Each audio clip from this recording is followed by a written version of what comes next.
Okay, I feel like we better get started. On to the later emperors. So we're on the bottom of page 58.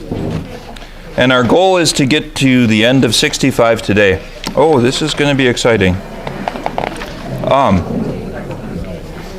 We'll see how it works. So we talked a little bit about Julius Caesar and Octavian Augustus. After Octavian comes a guy named Tiberius. So Tiberius would have been the emperor that appointed Pontius Pilate. He would be the emperor when Jesus died. Tiberius. After Tiberius comes a guy named Caligula. You might have heard of him before. No one really liked him. He was mean and he wasn't really friends with anyone. He got mad at the Senate, so he appointed his horse to be consul, which meant his horse was a general of the army. And he liked to mock people, and so they killed him.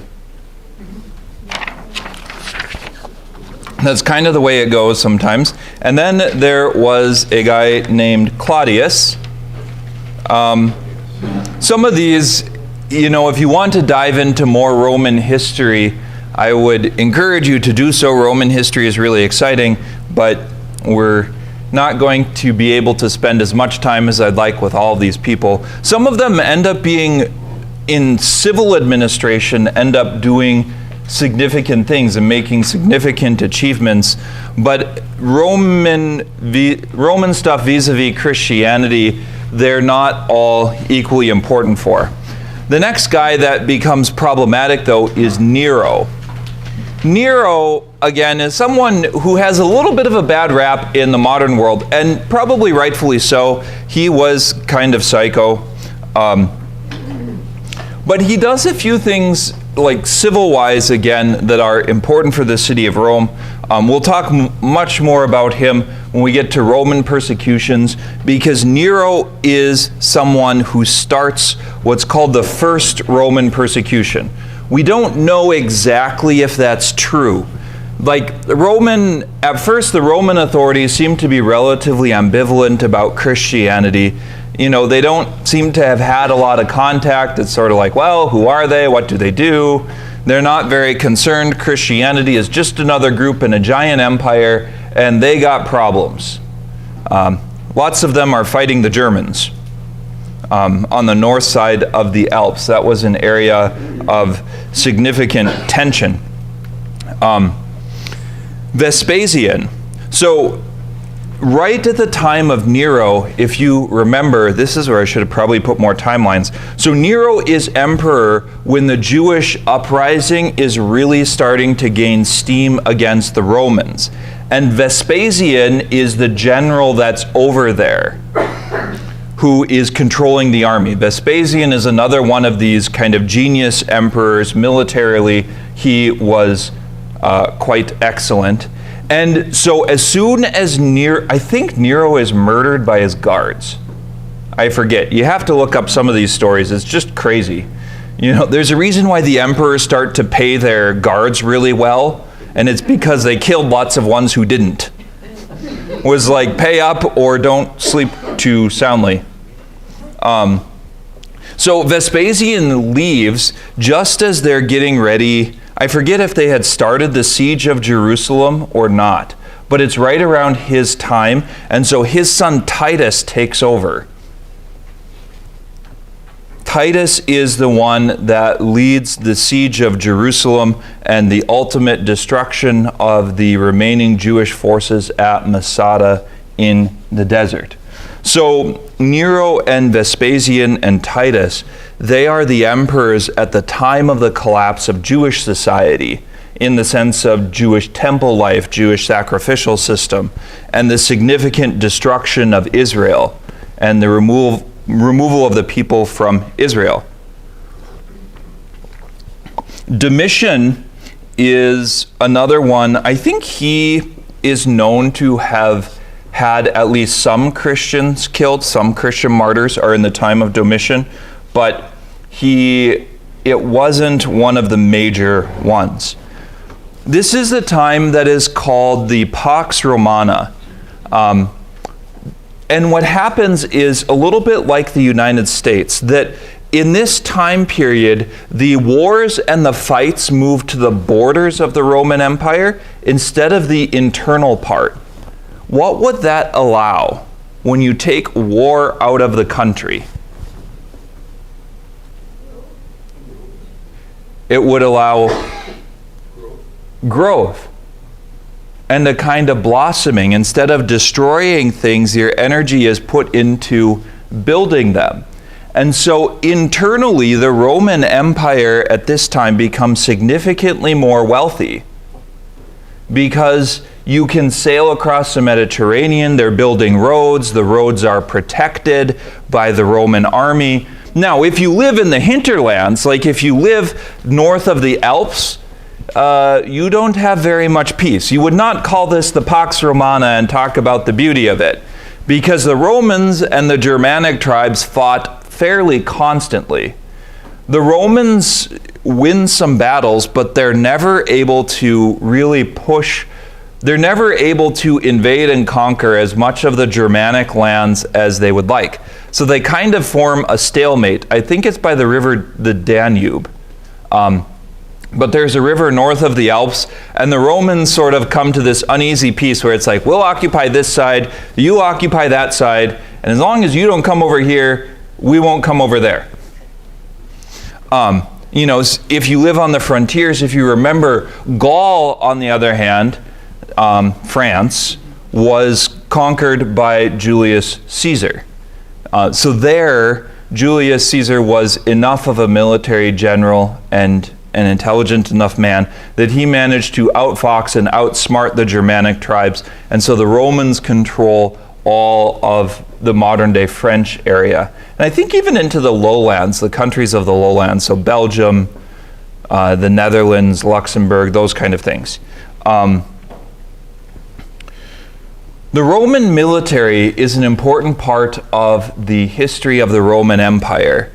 We aren't as used to this because we haven't faced it, but even in a lot of countries in the modern world, the military kind of rules the show. A great one is Pakistan. Pakistan and Egypt are two essentially military dictatorships. The military isn't formally in charge of everything, but if they don't like you, you're in charge of nothing. Because they have the control, they have the power, they have the authority, and they have the guns. So they have sometimes presidents or people that are sort of puppets that are the public face, but the real power is held in the hands of the military. That's very much Pakistan. Egypt was very much that way. You know, the history of Egypt is rather sad if you look at it. But the Roman army is a bit like this. To be emperor, you need to control the army because the army is enormous. And if the army doesn't like you, then you're not emperor. Or at least if enough of the army doesn't like you, then you're not emperor. And this happens several times, where someone declares himself to be emperor, and the army legions are like, no, we want this guy. And then they march on Rome, and they kill the other guy, and they put their guy in.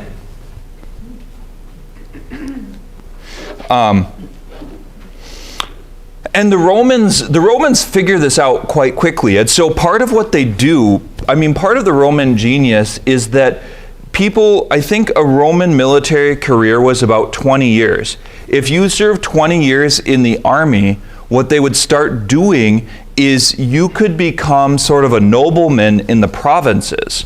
So they would pick provinces around the Mediterranean, especially that needed to be pacified, that needed good local leadership, and they'd send former army officers there. But even like if you were a slave and you served for 20 years, you would be freed. If you, serving in the army had some significant benefits.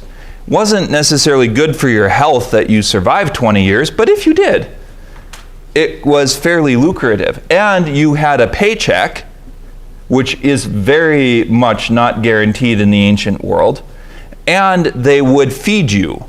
Not always good food, but it was in their interest to keep you alive. And that's not the case for lots of people that live, just in the countryside. If you don't have a nobleman or a wealthy person who has a vested interest in keeping you alive, in lots of cases, you died.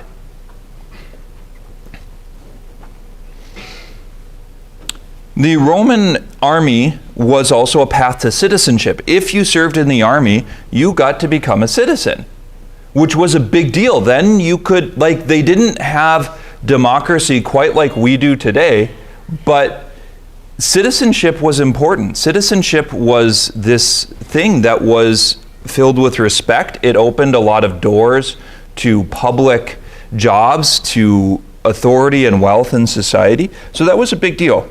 The Romans also saw this process of sending the army out and civilizing these things as part of this growth of civilization. It was part of the civitas that we were talking about last time. This idea of the city, the people, the group, and being part of something larger. The economic prosperity, now this is one of the parts where you start to see the crossover. That economic prosperity, once the wars move to the outside and you're living in the midst of the Roman peace, trade increases, right? There's lots more people that are trading a lot more things. And so if you're Christian missionaries and you're trying to get places, guess what? This is in your best interest. Because it's I want to get to Egypt. Well, I'm sailing to Egypt. Great. Come on board. Sometimes they probably paid their way, but that increase in trade allows them to travel much more easily and allows something else to happen. Can anyone guess at the other one? Evangelization, but I was thinking of something a little bit more particular, something that we start having a lot of. They start sending letters back and forth. They're writing things. That's where the scriptures come from. St. Paul will write his letters and he'll ship them off to Corinth or to Rome or to all these places, and they can get there more easily because of these trade ships, because of these things that are moving back and forth. Because the Romans had a postal system, but calling it a postal system should make the U.S. Postal Service come in and kill us with axes. Because the idea that you could write something in Rome and send it to Egypt wasn't the bread and butter of society. Usually you had to pay for a messenger to take it, and you had to pay their expenses for their journey. There's a little bit of a postal system, but it's not like we have today. So the more people you have moving around and the more trade you have, the more easy it is to get these things from one place to another. And this also ends up encouraging one of the sort of funny things that the Roman army becomes very good at. What do they build? Roads. So one of the major activities of the Roman army in peacetime is that they were road builders. And Roman roads were really good. They figured out a lot of this stuff. They had a method for building them and how they would do it. Roman roads, you should look up Roman roads and how you build them, because modern traffic engineers still study what the Romans figured out. They had a sense of where you use aggregates and where you use gravel and where you use sand and why you do this and why you do that. There are some Roman roads that they built at this time that are still in existence. You can still drive on them. Think about what that means. 2,000 years later, you can still use some Roman roads. There are very few of our asphalt roads that seem to have survived 40 years or 50 years. Now, it's not all North Dakota climate, but there's places where there's still Roman roads, and you can see them. They were good at this. And that was a way to keep the army from killing people you didn't want them to, is you make them build roads everywhere. But it also means that if you have to think of it a little bit like globalization even now, the cities that are most connected to the global economy, it's major cities that are most a part of this. It's major cities even in the Roman Empire that are most connected to Rome. That's where they build most of their architecture, their temples. That's where they do these kind of things that are very, very Roman feeling. So if you lived in Alexandria, for instance, it was a very Roman feeling city. If you live in the boondocks outside, it was probably mud bricks and huts.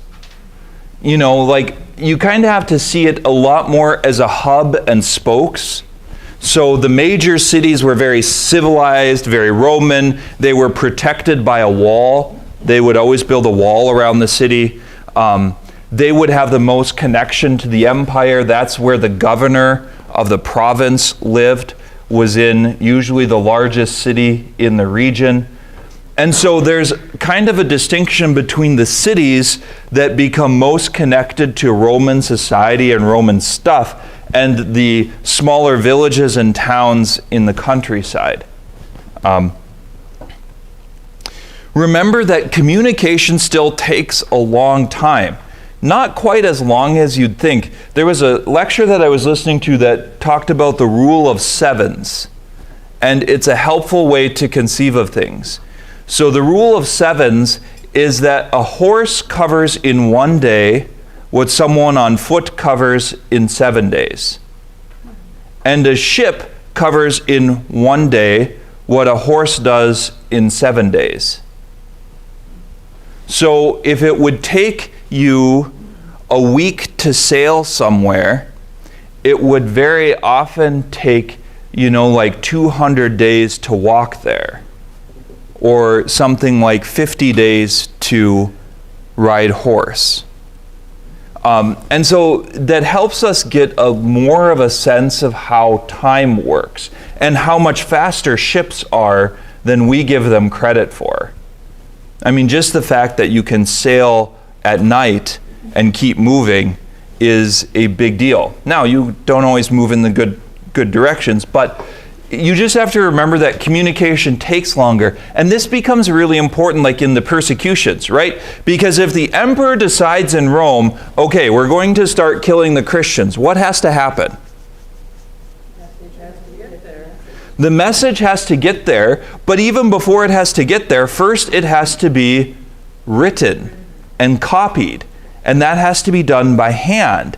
So even if you're an emperor and you have a set of scribes, they would have like a lecturer who would read off a text that scribes would copy. Some of it they would write on wax tablets, and then they would seal them into these boxes, and then they'd stamp it on the outside so you could tell if it was opened. But somehow you have to write it, and that process isn't short if you're writing it by hand. And then you have to get them to the right people and send them off as messengers. And where are those messengers going to go first?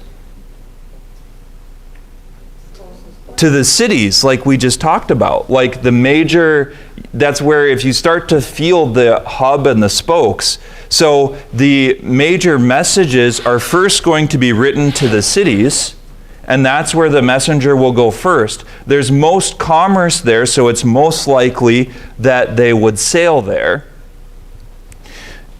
or they'd travel by ship there, and it would take, another maybe month or even 2 months to get it from the city out into the towns of the countryside. And if you live in a little village like Sells, North Dakota, and it's barely on the map, it might take a year to get to you.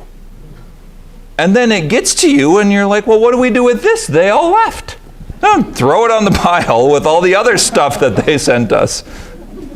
You have to kind of start to feel how these problems feed into each other. And so especially when we start talking about Roman persecutions, how do you launch something empire-wide? The answer is it takes forever. It's just big and unwieldy, and that's part of the problem in the ancient world, is that stuff just takes forever. So if, for instance, this is one of the backwards parts that is even, I think, in the American Revolution, is there's several battles that are fought after the peace has been formally signed. We've already agreed to a ceasefire. And then it's like the British and the Americans fight a giant battle, isn't one of them in New Orleans or something? And it's like 2 weeks after the war was over. Well, the news hadn't come back yet that the war was over. So they were still fighting. And so it's like the Romans, if they start a persecution in, say, 200, it might take to 201 or 202 before the people in the countryside hear about it. And by then, it stopped in Rome, and there's a new emperor because the army killed someone or something like that. And so now they have to write a new set of messages and send them out, and that takes a year or two to get out there.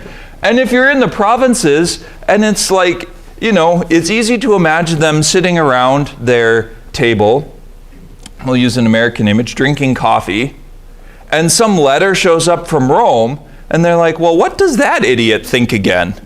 Oh, you need to do this. You need to pay me more taxes. He always says that. Go away.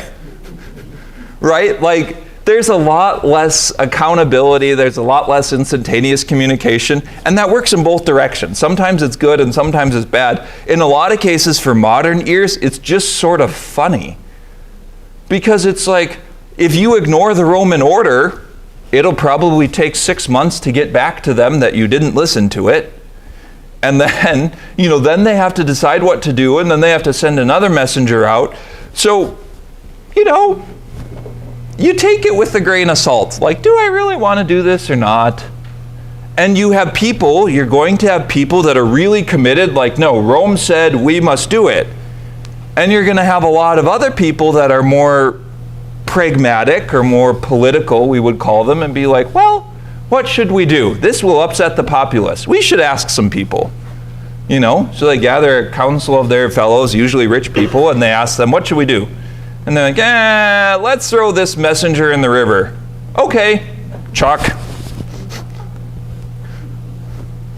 And eventually the Senate would be like, well, where'd our messenger go? We don't have their tax revenue. And then someone would go looking for him, and they'd come to the place where the messenger went, and they'd say, oh, he got lost.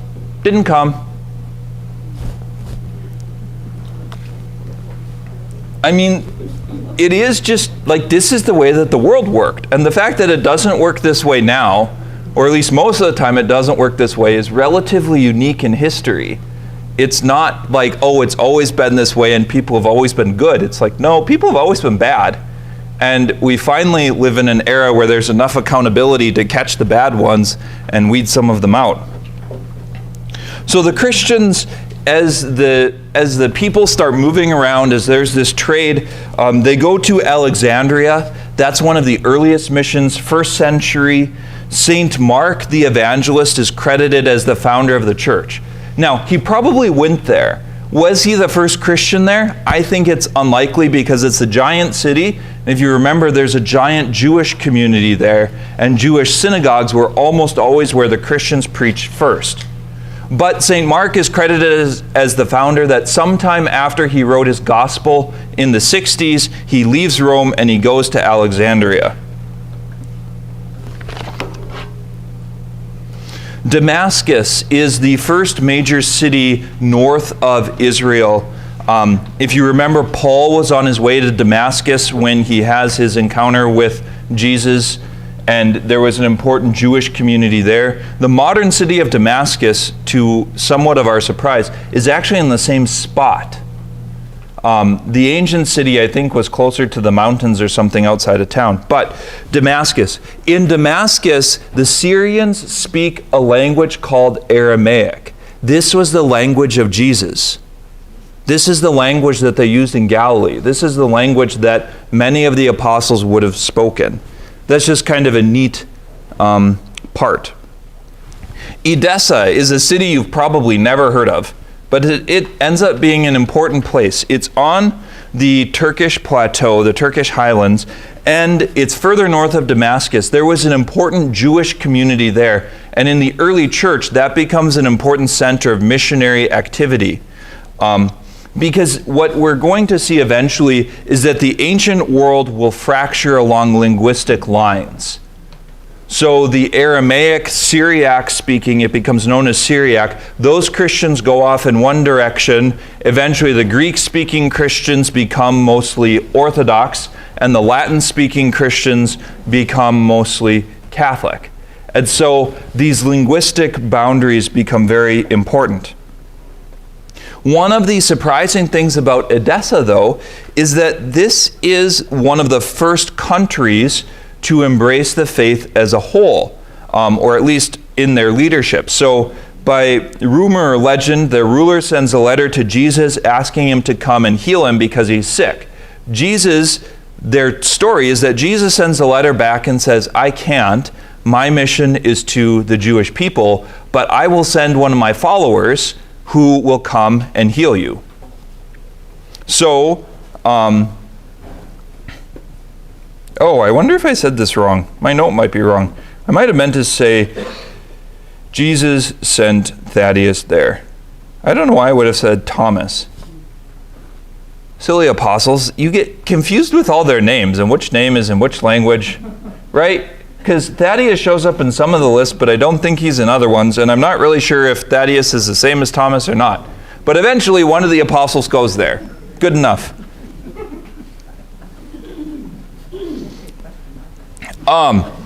Remember, so these are to the north a little bit and to the east. Remember that to go directly east of Israel doesn't really work because it's a giant desert. And they don't really go across it in the ancient world like we do now. Another place they travel very quickly is Cyprus. Cyprus was an island in the Mediterranean. And again, because the Romans weren't good sailors, they're not very fond of the sea, having a giant island that you can stop at to be safe from the storms is really, really helpful. That means that Cyprus was a center of commerce. And Paul, if you recall, those of you who are with me for the book of Acts, Paul and Barnabas go to Cyprus very early on one of their journeys. The seafaring communities, if you look at a map of how Christianity starts spreading, it's to the major ports first, because they travel on ships, because it's so much faster than going over land. So the communities in Greece, the Greeks were very, very fond of shipbuilding. Modern day Turkey, remember at this time it wasn't Turkish, it was Greek. Turkey historically was part of the Greek world. It's only after the rise of the Muslims and later the Ottomans that Turkey changes. And they actually commit a genocide and kill a whole bunch of the Greek speakers and try and destroy their culture. One of the parts of the modern world that they don't like to tell you about our good old NATO ally Turkey. Other places along the Mediterranean Sea. It seems like a few ports in Spain and France on the very southern coast that are part of the Mediterranean. And then, some places in Italy, like places near the sea. That's where Christianity goes first, because they travel more quickly by boat. And usually you have places near the sea that already have a Jewish community. That connection to Jewish synagogue seems to be important. Many of the early converts, the earliest converts, were from Judaism. But one of the challenges that we run into is that the Christians were already developing what's called the Disciplina Arcani, which means the discipline of the secret. Because Christianity was a somewhat persecuted religion, even if it's not persecuted widely, they start to keep their internal stuff only for believers. So their evangelization was different. They didn't talk about the Eucharist as openly. They don't talk about the way that they celebrate the Mass. They don't have as much public-facing stuff as we're used to, because at this time they practice what was called the discipline of the secret. So much of it was only shared within the Christian community for people that were already part of it, because they didn't want the authorities to find out. And they didn't want the pagans to misconstrue their ideas. And so there's funny things in history. Like the early Romans, when they start the persecution of the Christians, persecute them for being cannibals, because they would catch whispers of the Christians eating the flesh of their gods. Well, you start to see how some of the teaching could be construed that way if you didn't know, if it's just part of the rumor mill. Like those are things that happen. They talk about a weird baptism ritual, and so people make these fantastical stories about what the Christians are doing in baptism and those kind of things. And the Christians basically don't say boo for a while because they practice what's called the discipline of the secret. It's not until the middle of the 2nd century that we have the first writings that actually start systematically explaining the life of the Christians in people like Irenaeus of Lyon and Justin Martyr, who we'll cover a bit later. But we do have a few documents. So the first one that comes out is called the Didache. It is an early document. This was lost for like 1600 years. No one knew what it was. We knew that other Christians talked about it, but someone finally found it in an old text in a library in like the 1800s. And they're like, oh, this is that thing that they were mentioning. And then they start printing copies of it. So this work begins with something on the way of life and the way of death. It picks up a scriptural image. If you look at Psalm 1, it talks about that, the way of wisdom and the way of folly. It's in Proverbs, that same kind of theme.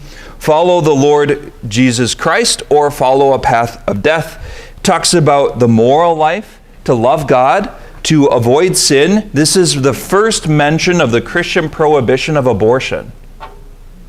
So the pro-life movement will talk about this, that the Christians, the earliest document that we have outside of the New Testament is probably this one, and they already go after. The Romans had this practice that they called exposure. So if you didn't want a child, the Greeks practiced this too. The woman would bear the child and then they'd leave it out to die in the countryside. That was considered part of this abortion culture. And they did find various herbal things, various plant things that would contribute to a miscarriage or to abandoning a pregnancy, and the Christians started arguing against that right away. Did you say that was the 2nd century? The Didache is 1st century. But I meant abortion. Is that still 1st century? Yeah. Oh, okay. So it actually shows up. They use the word in this Didache document. And it also argues pretty strongly against enchanting and idolatry and New Agey sounding stuff that was common in the pagan world. It has a list of sins. You can look at those. We need to move a little bit more quickly. Tells the Christians to pray the Our Father 3 times a day. That was part of the ancient Jewish pattern. And this is why in the church, you actually have an Our Father that you pray at Mass, and in morning prayer, and in evening prayer, if you do those two. And so even today, the church discipline preserves saying the Our Father 3 times a day. If you don't do morning and evening prayer, and you want to behave like the ancient Christians, you should say the Our Father at least 3 times a day. It's a good discipline to have. It talks about baptism in the Eucharist. It's more explicit than the New Testament. It harps on, don't give credence to those who come and preach for money. I wish some modern American Christians would have heard of that.